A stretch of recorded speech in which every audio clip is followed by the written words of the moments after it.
नमस्कार, विचार मंथन में आपका स्वागत है। कोरोना एक बार फिर हमारी चिंताएं बढ़ाने लगा है।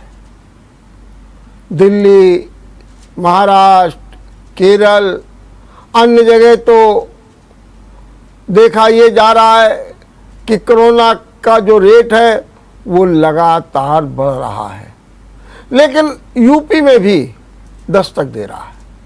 लखनऊ, कानपुर, इन जनपदों में भी कोरोना के मरीज पाए जा रहे हैं और डेथ्स भी हो रही हैं।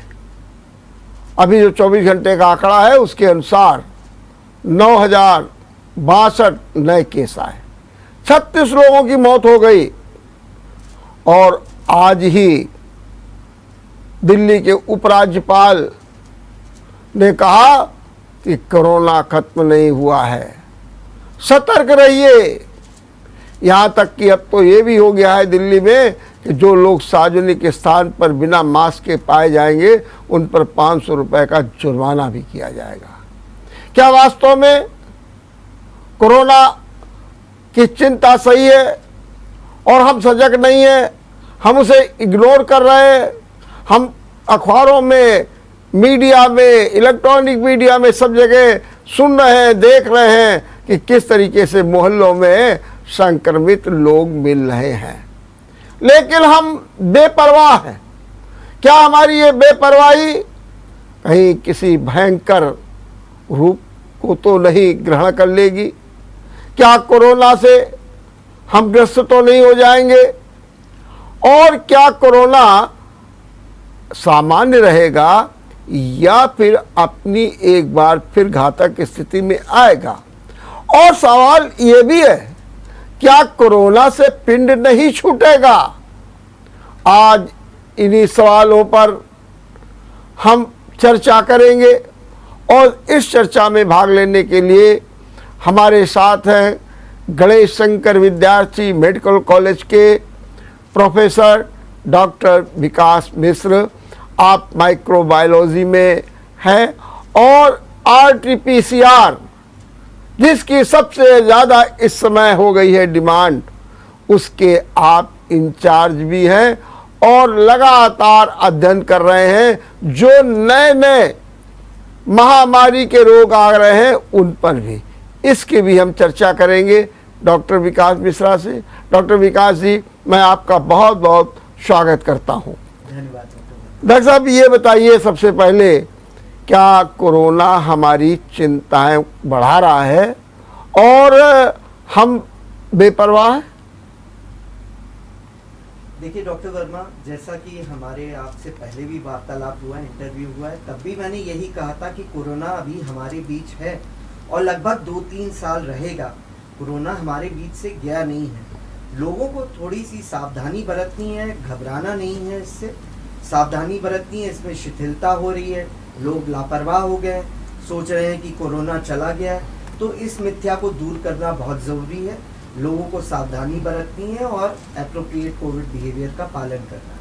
तो जो इस समय ट्रेंड चल रहा है महाराष्ट्र में, केरल में, दिल्ली में और यूपी में और अपने कानपुर में भी, जो ये ट्रेंड बढ़ने का चल रहा है, पॉजिटिविटी रेट बढ़ रही है, तो इसे हम किस रूप में देखें? क्या इसे हम सामान्य रूप से देखें या फिर हमें बिल्कुल अलर्ट हो जाना चाहिए? देखिए, इसे सामान्य रूप में तो देखने की ज़रूरत नहीं है, अलर्ट होने की ज़रूरत है। थोड़ी देर भी हो गई है, लेकिन अभी भी कुछ बिगड़ा नहीं है।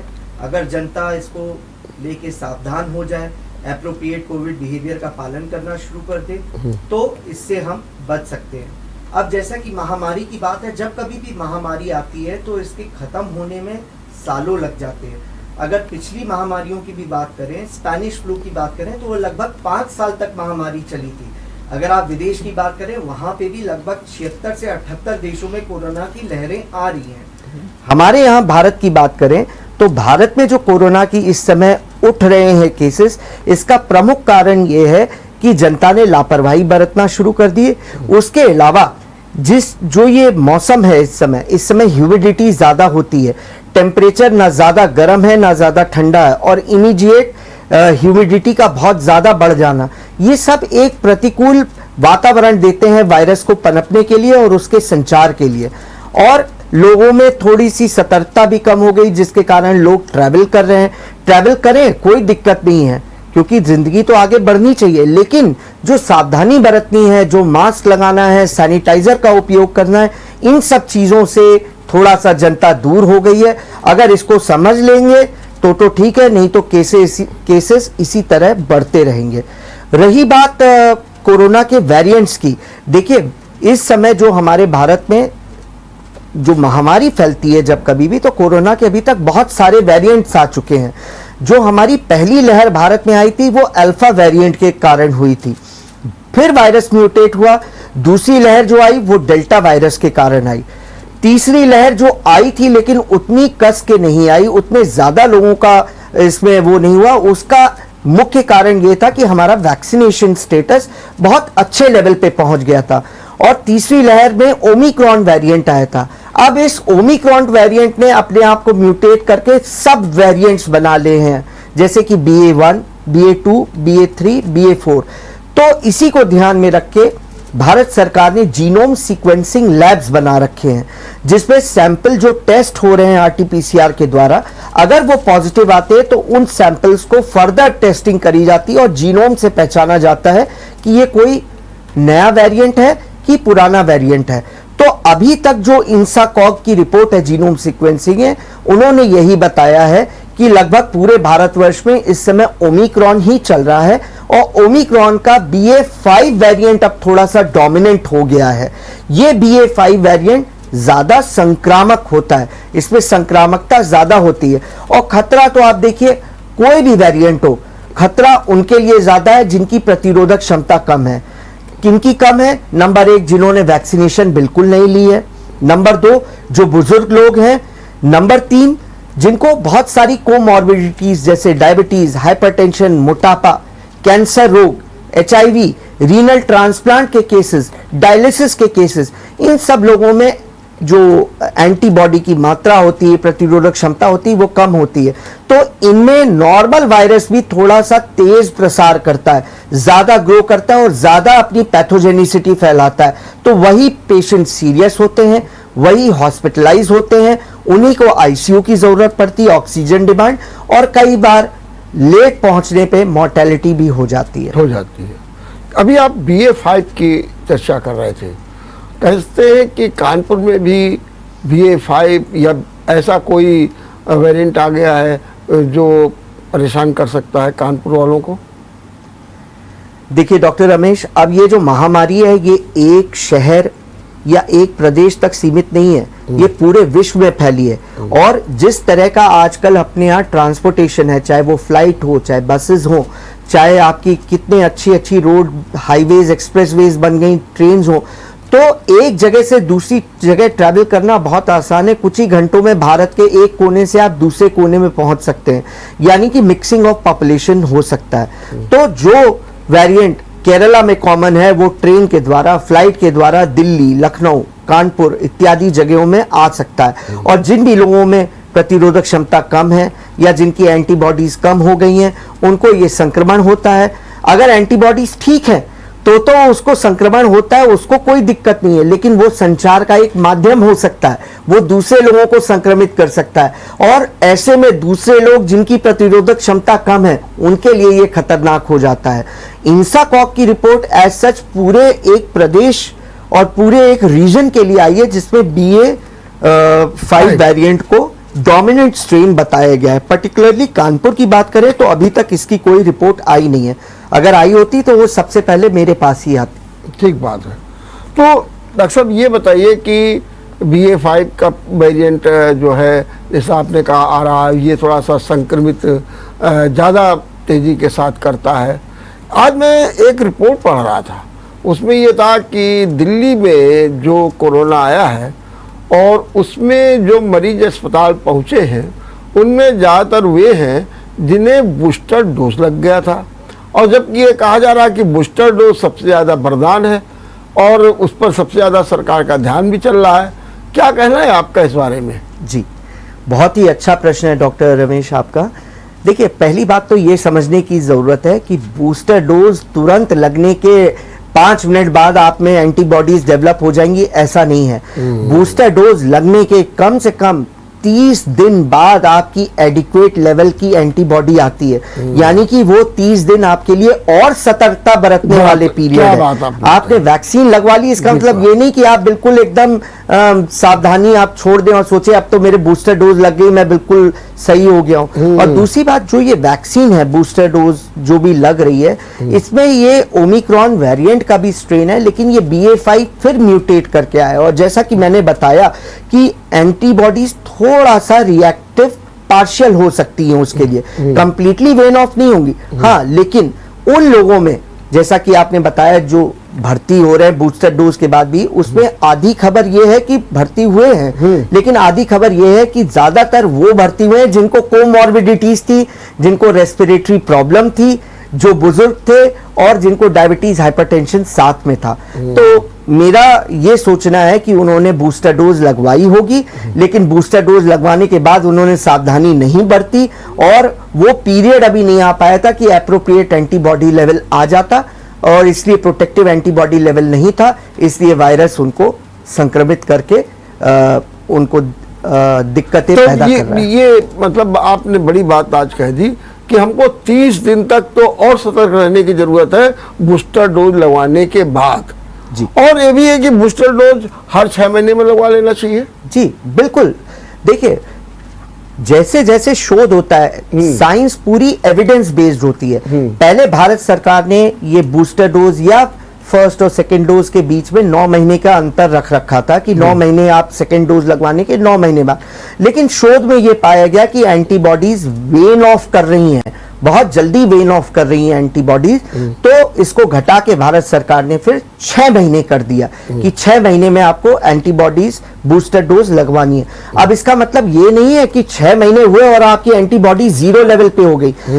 एंटीबॉडी वेन ऑफ की शुरुआत जो होती है वो 6 महीने से डिक्रीज होना शुरू हो जाती है। फिर वो आपकी एक्टिविटीज पे डिपेंड करता है कि आपकी इम्यूनिटी कैसी है, क्या आप एक हेल्दी लाइफ जी रहे हैं, क्या आप fresh fruits, vegetables, yoga, meditation, जिससे आपका स्ट्रेस लेवल कम रहे, तो वो आपकी इम्यूनिटी बढ़ती है। तो उस हिसाब से एंटीबॉडीज धीरे वेन ऑफ करती हैं, धीरे वो उसका लेवल कम आता है।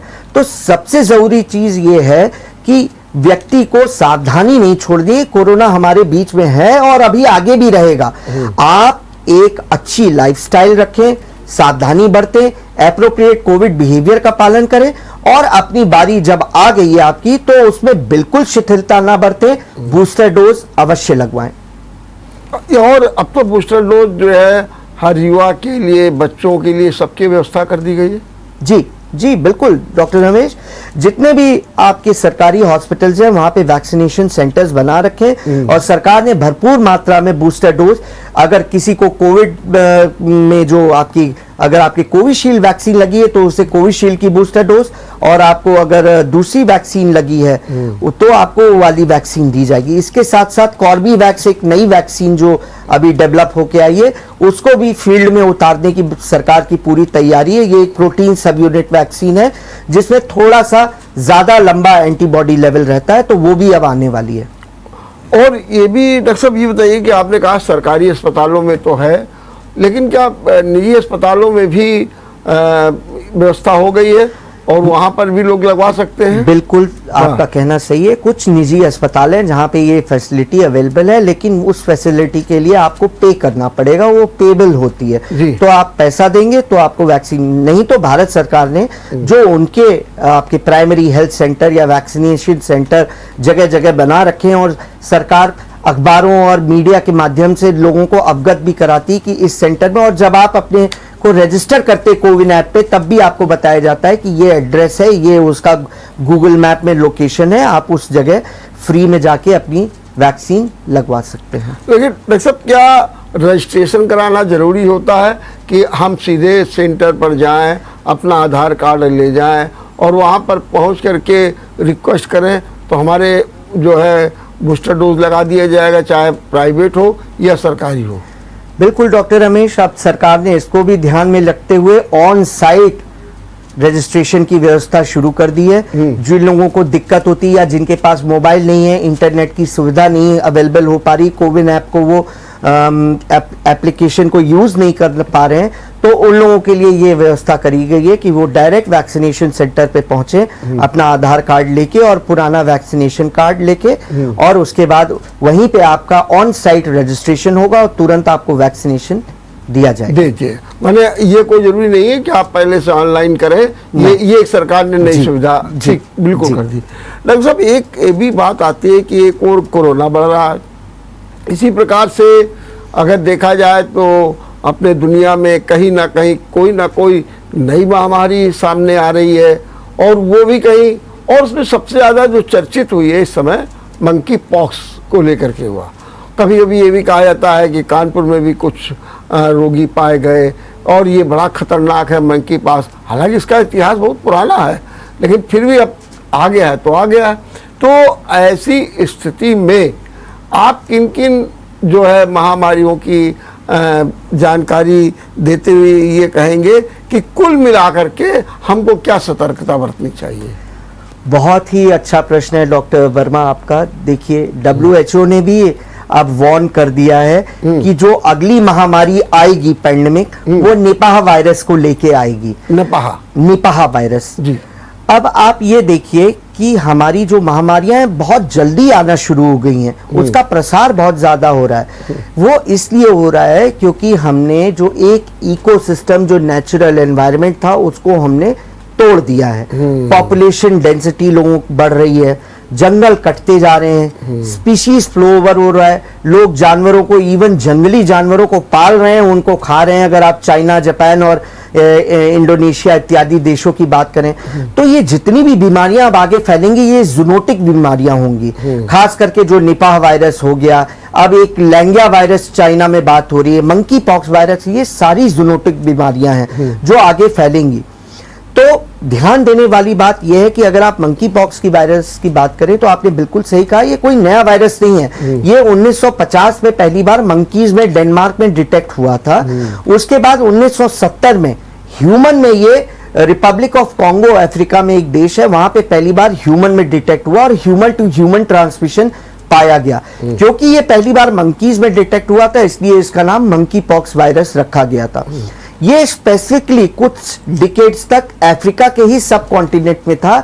इसकी दो प्रजातियां थी, एक सेंट्रल प्रजाति जो कि रिपब्लिक ऑफ कॉन्गो, सूडान और रिपब्लिक ऑफ अफ्रीका, इन 3 देशों में फैली थी, और एक वेस्टर्न क्लेड थी जो कि नाइजीरिया, कैमरून, लाइबेरिया इत्यादि देशों में फैलती थी।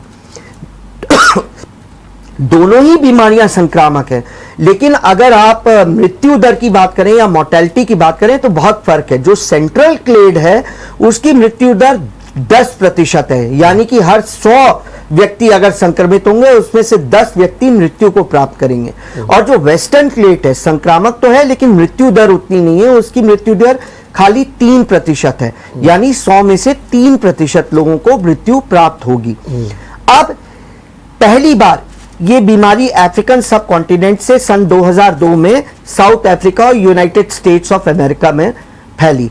अगर हम आज की बात करें तो अभी तक ये लगभग 82 कंट्रीज में फैल चुकी है और इसके करीब 60 से 70 हजार केसेस हो गए हैं, जो कि इंडिया में भी करीब 10 से 12 केसेस अलग अलग जगहों पर डिटेक्ट हुए हैं। खास करके केरल में डिटेक्ट हुआ है क्योंकि वो सऊदी अरेबिया, अबू धाबी से वो पेशेंट आया था। ध्यान रखने वाली बात यह है कि इस बीमारी में कॉन्टैक्ट, ड्रॉपलेट और एयरबॉर्न तीनों प्रिकॉशन हमें ध्यान रखना है इसमें। यानी ये छूने से भी फैल सकती है, सांस के द्वारा यानी मरीज के खांसने और छींकने से उत्पन्न होने वाले ड्रॉपलेट से भी फैल सकती है।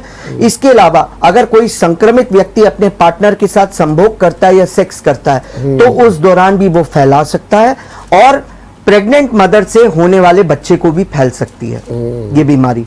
और अगर इसके सिम्टम की बात करें तो इसमें 100% फीवर आता है, बुखार के साथ पूरे शरीर में गिल्टी पड़ जाती, कमजोरी आती है। उसके अलावा इसमें शरीर में रैशेस पड़ते हैं और रैशेस धीरे धीरे पस्ट्यूल्स यानी कि एक वेसिकल, एक छाले का रूप ले लेते हैं, जैसे कि हर्पीस और चिकन पॉक्स वायरस में होता है। लेकिन हर्पीज और चिकन पॉक्स वायरस में कभी भी हाथों की ये जो हथेली और पैरों की गदेली में ये छाले नहीं उत्पन्न होते हैं, लेकिन मंकी पॉक्स वायरस में आपको यहाँ पे भी मिलेंगे।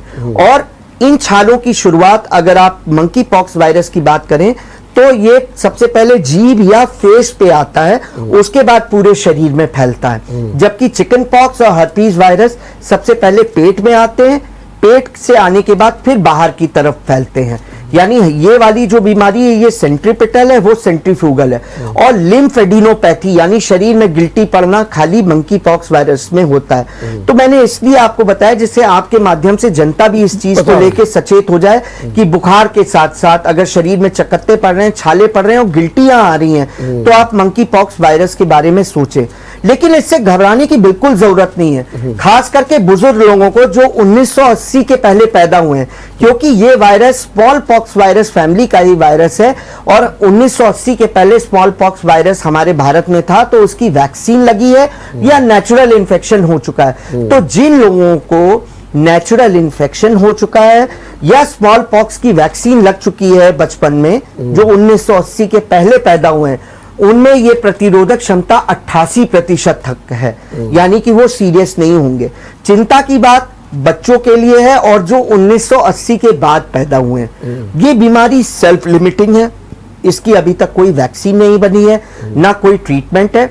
लगभग 1 महीने के आइसोलेशन में, कोरोना में हम 14 दिन का आइसोलेशन करते हैं, इसमें हम 21 दिन का WHO के अनुसार आइसोलेशन करते हैं, जब तक कि छाला पूरी तरह से सूख ना जाए। क्योंकि जो छाले की पपड़ी होती है वो तक संक्रामक होती है, वो अगर आपके शरीर के किसी कट से छू जाए तो दूसरा व्यक्ति संक्रमित हो सकता है।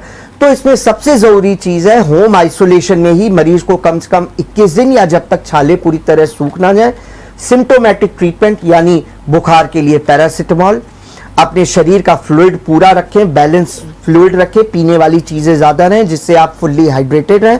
अगर आपको सांस लेने में दिक्कत है या छाले पक रहे हैं, बहुत तेज बुखार आ रहा है जो पैरासिटामोल से भी दूर नहीं हो रहा है, तब आपको डॉक्टर से कंसल्ट करने की और हॉस्पिटलाइजेशन की जरूरत है।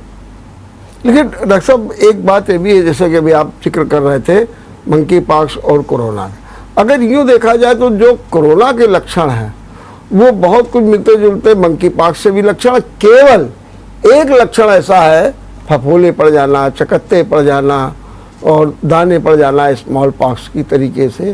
तो कहते ये हैं कि केवल ये डिफरेंस है, बाकी और लक्षण सब पूरे वही हैं जो कोरोना के हैं। बिल्कुल सही कहना है डॉक्टर वर्मा आपका, लेकिन इसके साथ साथ ये भी ध्यान में रखना है कि पूरे शरीर में गिल्टी पड़ना, ये गिल्टी आपको कोरोना में नहीं पड़ती है, ये स्मॉल पॉक्स वायरस में, और खास करके बच्चों में क्योंकि उनकी खाल बहुत ही नाजुक होती है तो गिल्टियां साफ दिखना शुरू हो जाती हैं। तो अगर बुखार के साथ पहले गिल्टी आ रही है और वो रैश छाले का रूप ले रहा, छाला पनपने में करीब 1 महीने का वक्त लगता है, मतलब एक चकत्ते से लेके वो छाला जब फटता है तो लगभग 1 महीना लगता है उसको पूरा। तो इस पीरियड के बीच में अगर टाइमली वो दिखा दे और डॉक्टर से कंसल्ट कर ले तो ये बीमारी अपने आप सेल्फ लिमिटिंग ठीक हो सकती है। हाँ, 3% लोगों में कॉम्प्लिकेशंस देखे गए हैं। कॉम्प्लिकेशंस कैसे? सेप्टिसीमिया यानी ब्लड के द्वारा, जब आपका छाला पक गया है ब्लड के द्वारा सेकेंडरी बैक्टीरियल इन्फेक्शन पूरे शरीर में सेप्टिक हो जाए। नंबर 2, निमोनिया, यानी कि आपके शरीर में सेकेंडरी बैक्टीरियल इन्फेक्शन से निमोनिया हो जाए। तीसरा कि अगर ये मंकी पॉक्स वायरस इन्फेक्शन आंखों में फैल जाए तो आंखों में ब्लाइंडनेस भी कर सकता है। तो ये 3, इसके साथ साथ एन्केफेलाइटिस एक बीमारी होती है, मेनिंजाइटिस यानी दिमागी बुखार, वो भी हो सकता है। तो ये थोड़ा सा सचेत रहने की जरूरत है, लेकिन वो बहुत कम पॉपुलेशन होती है और उन्हीं लोगों में होगा जिनकी प्रतिरोधक, ये सबके लिए लागू होता है, सारी बीमारियों के लिए। अगर आपकी प्रतिरोधक क्षमता ठीक है तो जितनी भी बीमारियां हैं उसको ईश्वर ने ऐसी हम लोग को प्रतिरोधक क्षमता दी है कि एंटीबॉडीज के रूप में हम उन वायरस या कीटाणुओं से लड़ सकते हैं। तो जरूरी ये है कि हम अपनी प्रतिरोधक क्षमता बढ़ाएं। उसको बढ़ाने के तरीका क्या है? नंबर 1, नींद पूरी लें, कम से कम 7 से 8 घंटे की नींद लें, नंबर 1। नंबर 2, किसी भी तरह का योगा, एक्सरसाइज, मेडिटेशन करें जिससे आपका मन शांत रहे। उसके अलावा खाने में फ्रेश जूस, फ्रूट्स, वेजिटेबल्स, हरी सब्जियां, पनीर, इन सब का, अंडा, इन सब का सेवन करें। खाली मल्टीविटामिन दवाइयों की जरूरत नहीं है। आप स्वच्छ भोजन, दूध, पनीर, ये सब खाएं, मेडिटेशन करें, 9 घंटे की पूरी स्लीप लें, तो आपकी इतनी अच्छी प्रतिरोधक क्षमता रहेगी कि ज्यादातर बीमारियां जो पनपेंगी एक नॉर्मल बीमारी का रूप लेके 6-7 दिन में आप नॉर्मली ठीक हो जाएंगे। दिक्कत उन लोग के लिए होती है जिनकी लाइफस्टाइल बिगड़ी होती है, जो हरी बरी करी कहते हैं ना, कि ज्यादा पैसे के पीछे भाग रहे हैं, ज्यादा स्ट्रेस लेवल हो रहा है, नींद पूरी नहीं हो पा रही, खाना प्रॉपर नहीं खा पा रहे हैं, सोचे हैं सारी कि केवल मल्टीविटामिन दवाइयां खा लेंगे तो उससे पूरा हो जाएगा। नहीं, आपको अपने शरीर को, मन को शांत करना है, साथ साथ अपनी प्रतिरोध क्षमता बढ़ाने के लिए अच्छा खाना, पेय पदार्थ ये लेना है, जंक फूड का सेवन नहीं करना है, शराब का सेवन नहीं करना है, सिगरेट का सेवन नहीं करना है। ये सब चीजें आपकी प्रतिरोधक क्षमता बढ़ाती हैं और ज्यादातर बीमारियों से आप बाहर निकल आते हैं। लेकिन डॉक्टर साहब, जैसे कि आपने कहा था, ये जो छाले और चकत्ते पड़ते हैं, और स्मॉल पॉक्स में कोई दवा नहीं लगाई जाती थी, क्या इसमें भी यही है कि कोई मलहम या कोई दवा या कुछ खाने का जिससे सूख जाए, ऐसा कुछ नहीं है? नहीं, बिल्कुल आपने सही कहा। इसके लिए मलहम होता है। जब कभी भी छाले पड़ना शुरू हो, सिंपल एक सोफ्रामाइसिन ऑइंटमेंट हमारे घर में अवेलेबल होता है, म्यूपिरोसिन ऑइंटमेंट। उस म्यूपिरोसिन ऑइंटमेंट को छाले के ऊपर हल्के से लगा ले, मालिश करने की जरूरत नहीं है। कभी भी ये कोशिश ना करें कि छाले को फोड़ने की कोशिश करें, वो अपने आप सूख रहा है तो ठीक है। खास बात ध्यान रखने वाली ये है कि जब छाला सूखता है तो बहुत कस के खुजली उत्पन्न होती है शरीर में, तो उसके लिए लैक्टोकैलामीन लोशन आता है। जनरली आप किसी भी मेडिकल स्टोर या इवन जनरल स्टोर पे आपको मिल जाएगा। लैक्टोकैलामीन लोशन लगाएं, सिट्रजीन दवाई आती है, वो दवाई आप लें, जिससे आप उसे खुजे, क्योंकि आप जितनी बार खुजाएंगे छाला उतना ही संक्रमित हो जाएगा और कॉम्प्लिकेशंस बढ़ते जाएंगे। तो आपको ये ध्यान रखना है कि एक जब शुरू में छाला पनप रहा है तो एक सिंपल एंटीसेप्टिक लगा के आप नॉर्मल एक हल्की सी ड्रेसिंग करके रखें छालों को, जिससे छाला फूटे नहीं। और छाला फूटने के बाद जब सूख रहा है तो लैक्टोकैलामीन लोशन का प्रयोग करें, जिससे खुजली ना हो और आप छाले को खुजाएं बिल्कुल नहीं, तो बहुत जल्दी रिकवरी होगी। अच्छा, जो गांठ पड़ जाती है तो गांठ में तो दर्द भी होता होगा? हाँ बिल्कुल, गांठ पड़ती, जो गिल्टियां पड़ती हैं उसमें दर्द होता है, लेकिन वो दर्द खाली दबाने पे होता है, अपने आप दर्द वो नहीं होगा। अच्छा। गिल्टियां बढ़ जाती हैं, अगर आप उसको दबाएंगे गिल्टी, तब वो दर्द महसूस होता है। डॉक्टर साहब, यहाँ एक छोटा सा ब्रेक लेंगे और ब्रेक के बाद अपनी चर्चा को जारी रखेंगे। ब्रेक के बाद आपका एक बार फिर स्वागत है और हम आपसे अपील कर रहे हैं कि आप कोरोना से सतर्क रहें। अगर आपने बूस्टर डोज नहीं लगवाया है, लगवा लीजिए, संकोच मत करिए। कहाँ से कब कैसे आ जाएगा कुछ पता नहीं है, क्योंकि यह हमारी चिंता को लगातार बढ़ा रहा है। हम चर्चा कर रहे हैं डॉक्टर विकास मिश्र जी से।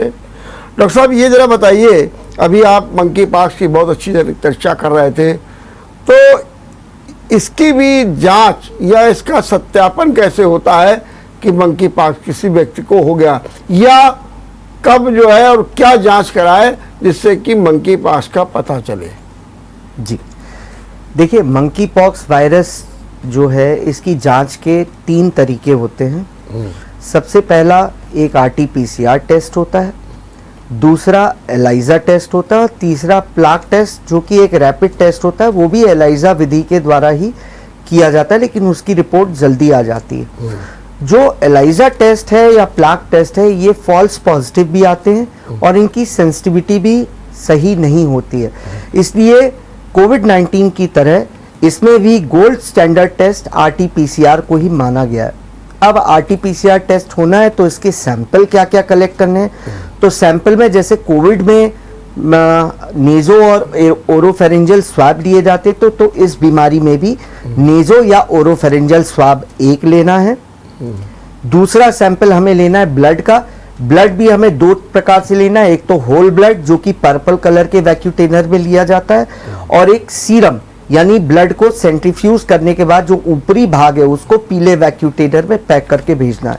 इसके अलावा पेशाब को भी एक यूरिन कंटेनर में भेजना है। और अगर मरीज के शरीर में छाले पड़ गए हैं तो जो छाले के ऊपर की खाल है उसको एक कंटेनर में, छाले के अंदर जो वेसिकल है, जो पानी भरा हुआ है, उसको इंसुलिन सिरिंज से निकाल के, या जिससे हम बीसीजी का वैक्सीनेशन देते हैं, जिसकी बहुत पतली सुई होती है, उससे उस फ्लूइड को निकाल के एक कंटेनर में रखना है। उसके अलावा एक स्वाब जो अल्सर की खाल, छाला फूटने के बाद जो नीचे की खाल है, उस अल्सर का स्वैब भी। तो यानी हमारे पास 6 तरह के सैंपल हो जाते हैं। ओरोनेजोफेरेंजियल स्वैब, ब्लड के 2 प्रकार, सीरम और होल ब्लड, यूरिन, और इसके अलावा छाले के जो छाले के ऊपर की खाल, उसका फ्लूइड और उसके बेस का स्वैब। ये तीनों सैंपल मरीज के कलेक्ट करने के बाद हमको इनकी पैकिंग, क्योंकि ये बायोसेफ्टी लेवल 3 का है, बहुत ही संक्रामक होता है, और इस समय सरकार ने जो गाइडलाइंस जारी करी हैं, हर लैब को वो मान्यता नहीं है। हमारे कानपुर में जीएसपीएम मेडिकल कॉलेज में अभी सरकार ने इसकी टेस्टिंग नहीं उपलब्ध कराई है, तो इसके एवज में सरकार ने केजीएमयू लखनऊ यानी king George medical university Lucknow में ये सैंपल भेजे जाने को कहा है कि प्रदेश के जितने भी सैंपल आ रहे हैं, खास करके ईस्टर्न यूपी के अगर आप बात करें, अगर मेरठ का सैंपल है तो वो all India institute of medical sciences Delhi जाएगा, लेकिन बरेली, कानपुर, लखनऊ और इस तरफ के जितने बनारस, हाँ ईस्टर्न, ये सारे केजीएमयू लखनऊ में जाने, जहां पे आरटीपीसीआर विधि के द्वारा इसकी जांच करी जाएगी। तो जैसा कि मैं बता रहा था, क्योंकि ये बहुत ज्यादा संक्रामक बीमारी है, आप सोचिए इसमें 6 प्रकार के सैंपल ले रहे हैं, तो सैंपल में रिपोर्ट आना बहुत जरूरी है कि वो पॉजिटिव रिपोर्ट आए। तो अगर आपने सैंपल ऐसे ही ट्रांसपोर्ट कर दिए तो रिपोर्ट नेगेटिव आएगी, तो उसको एक प्रॉपर कोल्ड चेन मेंटेन करते हुए, यानी 4 से 8 डिग्री का तापमान, उसके लिए हम क्या करते हैं, एक ट्रिपल लेयर कंटेनर होता है, यानी जो प्राइमरी सैंपल होता है वो एक जिपलॉक पाउच में पैक कर देते हैं, उसको एक सेकेंडरी कंटेनर में रखते हैं अपराइट पोजीशन में, जिससे लीक ना करे रास्ते में और किसी को संक्रमण ना हो। फिर उस सेकेंडरी कंटेनर को एक थर्माकोल या कार्डबोर्ड बॉक्स के डब्बे में रख देते हैं, और उसके चारों ओर ड्राई आइस यानी सूखी हुई आइस, जो कि ड्राई आइस एक लैब एक्सपेरिमेंटल आइस होती है, वो ड्राई आइस या फिर आइस पैक, जो फ्रीजर में आइस पैक रखे हो, उससे कवर करके, और मरीज का जो रिक्विजिशन फॉर्म है उसको एक अलग जिपलॉक पाउच में आउटर मोस्ट कंटेनर के अंदर रख के उसको प्रॉपर्ली पैक करके, बायो हजार्ड का साइन लगा के, और कौन सी लेबोरेटरी से ये भेजा जा रहा है, कितने समय भेजा गया है, इमरजेंसी में जैसे बाई चांस सैंपल भेजते समय कभी एक्सीडेंट हो गया या सैंपल गलती से गिर गया या मिसप्लेस हो गया, तो उसमें सेंडर का नेम, एड्रेस, कॉन्टैक्ट नंबर भी दिया हुआ है, उसके साथ साथ जहां भेजा जाना कि उसका भी कॉन्टैक्ट नंबर है कि इमरजेंसी में आप ऐसे लोगों को कॉन्टैक्ट कर सकें। और कोशिश करें कि ये सैंपल तुरंत उसी दिन भेज दिया जाए। बाई चांस लोग अगर दूर के हैं, जैसे कानपुर देहात या दूर के, तो कानपुर शहर लाने में टाइम लगता है, तो अगर वो कानपुर शहर में आएगा फिर लखनऊ जाएगा, तो उसके लिए दूसरा प्रावधान ये है कि जब आप वहां से लाएं तो ड्राई आइस में पैक करके आप कानपुर मेडिकल कॉलेज, जीएसपीएम या सीएमओ कानपुर के यहाँ ले आए, वो उस सैंपल को -20 डिग्री टेम्परेचर डीप फ्रीजर में रखेंगे, क्योंकि वायरस बहुत डेलिकेट है। हम इसकी आरटीपीसीआर टेस्टिंग इसके आरएनए या डीएनए को हम निकालते ही है, क्योंकि एक डीएनए एनवेलप वायरस है, तो इसके डीएनए की हमें टेस्टिंग करनी है। तो अगर जरा सा भी तापमान में गिरावट हुई, वो डिग्रेड हो गया डीएनए, तो ये रिपोर्ट नेगेटिव आ जाएगी। तो तापमान मेंटेनेंस बहुत जरूरी है। तो लगभग 7 दिन तक हम ये सैंपल को -20 पे स्टोर कर सकते हैं। अगर 7 दिन से ज्यादा स्टोर करने की जरूरत है तो -70 डिग्री का डीप फ्रीजर रिक्वायर्ड होता है, जो कि हमारे मेडिकल कॉलेज और सीएमओ कानपुर के वैक्सीनेशन स्टोरेज हर जगह अवेलेबल है, वहां पे ये स्टोर किया जाता है। ठीक, डॉक्टर साहब अभी आप चर्चा कर रहे थे और मैंने भी आपसे आग्रह किया था कि दुनिया में किस तरीके से महामारी के नए नए लक्षण सामने आ रहे हैं, और उसमें एक चाइना का भी लेंगिया वायरस है। क्या हमें सतर्क रहने की बहुत ज़रूरत है, और क्या अभी से क्या सतर्कता होनी चाहिए इसके बारे में? जी, बहुत ही अच्छा सवाल है डॉक्टर वर्मा। देखिए, ये जो लैंगिया वायरस की हम बात कर रहे हैं, इसका पूरा नाम है हेनिपिया लैंगिया वायरस। ये हेनिपिया लैंगिया वायरस पैरामिक्सोविरिडी एक फैमिली है, उसके 3 मेंबर थे। एक हेंड्रा वायरस जो कि घोड़ों में पाया जाता है, एक निपाह वायरस जो केरला में अभी इन्फेक्शन हुआ था कुछ वर्ष पहले, वो चमगादड़ों में पाया जाता है, और उसी फैमिली का ये है लैंगिया वायरस जिसकी आप बात कर रहे हैं। ये श्रियूज यानी छोटे चूहे या छुछुंदर बोलते हैं, उनमें पाया गया। ये सारी बीमारियां जूनोटिक है, यानी कि ये जानवरों में पनपती हैं और चाइना में जितने भी केसेस आए हैं वो ये जानवरों से जंप होके ह्यूमंस में आए हैं, यानी जानवर से उस व्यक्ति का संपर्क हुआ है। संपर्क किस तरीके से हुआ है, या तो वो उसको पाल रहा है, या फिर उसका वो रॉ मीट या कच्चा मीट खा रहा है, या फिर उसके सेक्रीशन से उसके स्क्रैच लग रहे हैं और उससे वो हो रहा है। तो ये बीमारी अभी तक ह्यूमन टू ह्यूमन ट्रांसमिशन नहीं देखा गया है, तो इसमें अभी बहुत चिंता करने वाली बात नहीं है।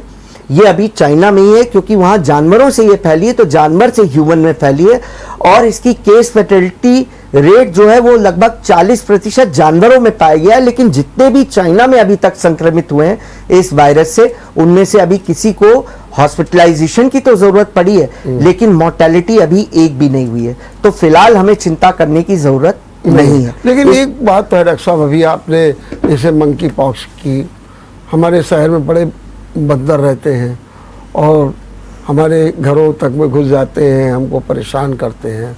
कई जगह लोगों के काटने तक का भी आया कि उनकी जान तक चली गई। वहीं दूसरी ओर हम लोगों के घरों में चूहे भी होते हैं, छछूंदर भी होते हैं। अब सवाल ये कि जब यही लोग फैला रहे हैं, ये सब जगह हैं, तो क्या ये भी हमारे लिए घातक है? जी देखिए, ये जो मंकी पॉक्स वायरस इन्फेक्शन है, आपका बिल्कुल सही है कि ये मंकीज में पहले पाया जाता था। ये एक्सपेरिमेंटल मंकीज जो यूज होते थे एक्सपेरिमेंट्स में, उनमें पाया गया है। लेकिन अभी तक ये इंडिया के बंदरों में इस तरह का इन्फेक्शन नहीं देखा गया है कि मंकी। लेकिन फिर भी क्योंकि आप बात कर रहे हैं, यही बीमारी नहीं, जैसे लेप्टोस्पायरोसिस है जो इस समय बहुत फैलती है, तो बारिश के मौसम में चूहे की यूरिन अगर कंटेमिनेट हो जाए, तो इन सब चीजों से थोड़ा सा तो हमें सिविक सेंस लाना पड़ेगा। पालतू जानवरों की कमी करनी पड़ेगी, खास करके जो वाइल्ड एनिमल्स हैं उनको तो पालना बिल्कुल खत्म करना पड़ेगा, छोड़ना पड़ेगा। वैसे हमारे भारत में इतना प्रचलन नहीं है, विदेशों में जंगली जानवरों को पालने का वो होता है, लेकिन हमारे यहाँ उतना नहीं। हाँ, फिर भी अगर जो लोग बंदर पालते हैं तो बंदर पालने में कोई बुराई नहीं है, लेकिन अगर आपने उसे पाला है तो उसे बहुत ज्यादा करीब ना रखें, और जब भी उससे संपर्क में आए तो संपर्क में आने के बाद एक सिविक सेंस होता है, हैंड को सैनिटाइज करें। जिस एरिया से आपका संपर्क हुआ है बंदर का, उस एरिया को डिसइंफेक्टेंट या सोप एंड वाटर से साफ कर लें। इतनी सी सावधानी बरतनी है। ठीक बात। माने कि हमारे यहाँ भी जो चूहे हैं, छछूंदर हैं या जो बंदर हैं, ये आपने कहा कि जो हम लोग जानवरों को पाल लेते हैं उनसे भी सतर्क रहने की बहुत ज़रूरत है। बिल्कुल। अच्छा, एक सवाल खाली बस और, इसमें भी कोई लक्षण वही कोरोना जैसे मिलते हैं? बहुत बहुत अच्छा सवाल है। देखिए, ये जो लैंगिया वायरस वाली की आप बात करें, इसमें भी 100% अब तक जितने भी केसेस आए हैं, अगर हम प्रतिशत की बात करें तो 100 के 100% लोगों में बुखार सबसे पहला सिम्टम था। 54% लोगों में फैटीग यानी एकदम से कमजोरी आ जाना पाया गया, कि कमजोरी आ रही, पूरा शरीर एकदम से वीक हो जा रहा है। 54%। 50% लोगों में भूख कम हो गई। इसका शोध अभी परसों ही लैंडसेट में निकला है कि जितने भी केसेस डिटेक्ट हुए उसमें क्या क्या ये सिम्टम्स आए। इसके अलावा चकत्ते इत्यादि नहीं पड़ते। हाँ, बुखार के अलावा सांस में दिक्कत, कॉफ यानी बुखार आना, बुखार के बाद खांसी आना, खांसी में बलगम जो है वो सफेद रंग का गाढ़ा बलगम निकलना, ये इसके सिम्टम हैं। अगर इस तरीके के सिम्टम आते हैं तो लोगों को फिर हॉस्पिटलाइजेशन की वहां पे जरूरत पड़ी है। डॉक्टर साहब, आपने जिस तरीके से दुनिया में ये जो महामारी फैल रही है, नए नए वायरस आ रहे हैं, ऐसे हालात को देखते हुए मैं आपसे ये जानना चाहता हूँ, क्या आम नागरिक को और कुछ सतर्कता बरतने की ज़रूरत है ताकि इनसे रोकथाम हो सके, और हमको अपनी जो लाइफ स्टाइल है अब थोड़ा सा उसको भी बदलने की ज़रूरत है? बिल्कुल डॉक्टर वर्मा, बिल्कुल सही कहा आपने। देखिए, अब ईश्वर भी कई बार चेतावनी देता है। देखिए, अब कितनी जल्दी, पहले महामारियां जितनी भी आई हैं वो 100-100 वर्ष के अंतराल में आती थी। अब आप देखिए, एक डिकेड नहीं पूरा होता है कि दूसरी महामारी आना शुरू हो जाती। ग्लोबल वार्मिंग भी बढ़ रही है, जंगल कटते जा रहे हैं, जानवरों के रहने के लिए जगह नहीं बची है, लोग जंगली जानवरों को पालना शुरू कर रहे हैं। न केवल पालना, उनको खाना, और बिजार एकदम अजीब तरीके की डिशेस आना शुरू हो गई। तो ये सारी चीजें कारण है कि महामारियां आ रही हैं और इस तरह की चीजें उत्पन्न हो रही। तो अब लोगों को थोड़ा सा एक सेंस लाना पड़ेगा, अवर अर्थ, अवर इकोसिस्टम, साफ सफाई रखना, जंगलों को बचाना, पेड़ पौधे लगाना, इसके अलावा अपने शरीर को एकदम हेल्दी फिट रखना, लाइफस्टाइल मॉडिफिकेशन करना, क्योंकि जितनी भी बीमारियां हैं आपकी प्रतिरोधक क्षमता अगर सही है तो ये बीमारी नहीं आएगी। तो यानी आप नींद पूरी लें, मेडिटेशन करें, अच्छा खाना खाएं, बुरी चीजें जो आपके शरीर के लिए हानिकारक हैं उनका सेवन, जैसे सिगरेट, अल्कोहल इत्यादि, पान मसाला, इन सब का सेवन ना करें, तो आपकी प्रतिरोधक क्षमता बढ़ेगी। साफ सफाई रखेंगे, उसके अलावा जो सिविक सेंस है, यानी कि अगर आपको खांसी आ रही है तो रुमाल लेके चलें, खांसते वक्त रुमाल हाथ में अपने मुंह पे रख लें। घर में आप कभी भी बीमार रह रहे हैं तो एक simple triple layer surgical mask लगा के रखें, जिससे घर के और सदस्यों को वो संक्रमण ना हो। थूकते समय एक अलग थूकदान रखें, उसमें डिसइंफेक्टेंट डालते रहें, जिससे अगर कोई भी कीटाणु है तो डिसइंफेक्टेंट से मर जाए। अपने हाथ को किसी भी जैविक द्रव्य से संपर्क में आने के बाद एवं खाना खाने और अपने नाक, मुंह, आंख, कान छूने के पहले हाथ को अच्छे से सिंपल सोप एंड वाटर से साफ करें। इन सब चीजों से अगर भीड़ भाड़ में ना जाएं, है ना, बिजार मील ना खाएं, तो ये सारी चीजें अगर हम फॉलो करेंगे तो हमारे लाइफस्टाइल चेंज भी होगा, हमारी प्रतिरोधक क्षमता बढ़ेगी, इकोसिस्टम भी सही होगा, ग्लोबल वार्मिंग भी कम होगी और ये महामारियों से भी हम पार पा सकेंगे। क्या डॉक्टर साहब, अब वो समय आ गया है जब मास्क जैसे साधनों का अब अनिवार्य कर देना चाहिए, क्योंकि कोई ना कोई महामारी आती रहेगी, कोई ना कोई, और ये जो मास्क है वो सबसे बड़ा बचाव करता है। तो क्या इसका भी एक स्टैंडर्ड बना देना चाहिए, इसको भी अनिवार्य कर देना चाहिए, और जो हम भीड़ में जाकर के पहुंच जाते हैं उससे भी हमको बचना चाहिए? क्या आपका सुझाव है इस बारे में? बिल्कुल, अब सरकार को भी इस पे ध्यान देने की जरूरत है। अगर जनता नहीं समझ रही तो सरकार को समझना पड़ेगा। देखिए, अगर हम एक नॉर्मल चीज की बात करें, ट्यूबरकुलोसिस एक बीमारी, तपेदिक जिसको बोलते हैं, भारत एक एंडेमिक कंट्री है, पूरे विश्व में सबसे ज्यादा केसेस तपेदिक के इंडिया में पाए जाते हैं, है ना। तो ये बहुत एक मेजर बीमारी है और ये बीमारी फैलती कैसे? सांस के द्वारा। तो इसीलिए सरकार ने इसको नेशनल प्रोग्राम में लिया, उसकी टेस्टिंग फ्री करी, उसकी दवाइयां फ्री करी है। लेकिन उस तरफ भी अब विचार करना शुरू करना पड़ेगा सरकार को कि ये संचार ना हो बीमारियों का। तो जितनी भी पब्लिक प्लेसेस हैं वहां पे कम से कम ट्रिपल लेयर सर्जिकल मास्क को अनिवार्य करें कि जहां पे भीड़ भाड़ हो रही है लोग मास्क लगा के जाएं। पब्लिक प्लेसेस, बस, ट्रेन, एरोप्लेन इत्यादि में भी मास्क, क्योंकि आपको मालूम नहीं है हर व्यक्ति, कौन व्यक्ति किस बीमारी से संक्रमित हो, और वो कुछ ही देर में जहां पे भीड़ भाड़ होगी एक सुपर कैरियर का काम करके बहुत सारी बीमारियों का संचार कर सकता है। तो सरकार को भी इसमें सोचना चाहिए और जनता को भी अपने आप इस पे विचार लाना चाहिए, अपना सिविक सेंस बढ़ाना चाहिए कि कभी भी कहीं भी भीड़ भाड़ वाली एरिया में अगर जा रहे हैं तो मास्क का अत्यंत जरूरी है कि वो उपयोग करें। ये तो आपने बहुत अच्छी बात कही कि हम जो कोरोना का या जो एपिडेमिक का जो प्रोटोकॉल उसका पालन करें, लेकिन आज क्या हमको ये आश्वस्त करेंगे कि अब कोरोना की जो पहली वाली महामारी थी जिससे जनता कराह उठी थी, ऐसी कोई स्थिति नहीं आने वाली है? देखिए डॉक्टर वर्मा, साइंस पूरी एविडेंस बेस्ड है। जितनी अभी तक हिस्ट्री बताती है कि जितने भी पैंडेमिक आए हैं उनको खत्म होने में 4-5 साल लगे हैं और धीरे धीरे करके वो वीक होता गया है। तो अगर हम उसी को ले लें तो इस हिसाब से वीक आता जाएगा, क्योंकि इतने म्यूटेशन के बाद भी अभी तक कोई डेल्टा से खतरनाक वेरिएंट नहीं आ पाया। लेकिन इसको अगर हम गारंटी पूर्वक कह दें तो ऐसा पॉसिबल नहीं है। ये सब कुछ डिपेंड करता है वैक्सीनेशन पे। अब एक शहर, एक प्रदेश, एक देश, एक कॉन्टिनेंट नहीं, पूरे विश्व को वैक्सीनेशन बहुत जरूरी है। जब तक पूरे विश्व का वैक्सीनेशन 90% से ऊपर नहीं जाएगा, एक हर्ड इम्यूनिटी नहीं डेवलप होगी, तब तक ये कोरोना के नए वेरिएंट्स आते रहेंगे। अब ये कहना बहुत जल्दीबाजी होगी कि उस तरह का खतरनाक वेरिएंट आता है कि नहीं, क्योंकि लकीली ये जो ओमिक्रॉन वेरिएंट है जिसका संचार बहुत ज्यादा हो रहा है इस समय, ये खाली आपकी ओरल कैविटी तक रहता है, लंग्स में नहीं रहता है, जो कि पहली स्ट्रेन अल्फा और डेल्टा डायरेक्ट लंग्स में चले जाते थे और लंग्स को बहुत नुकसान पहुंचाते थे। इसीलिए आपके माध्यम से मैं जनता से कहना चाहूंगा कि बहुत सावधानी बरतें, वैक्सीनेशन कराएं। एटलीस्ट आप अपनी जिम्मेदारी और अपने अपने परिवार की जिम्मेदारी लें, जिससे देश का वैक्सीनेशन 99% के ऊपर पहुंचे। बूस्टर डोज लगवाएं, एप्रोप्रिएट कोविड बिहेवियर का पालन करें, जिससे आप एक संचार माध्यम ना बने इस बीमारी को बढ़ने के लिए। चलिए, बहुत बहुत धन्यवाद, बहुत बहुत धन्यवाद डॉक्टर साहब।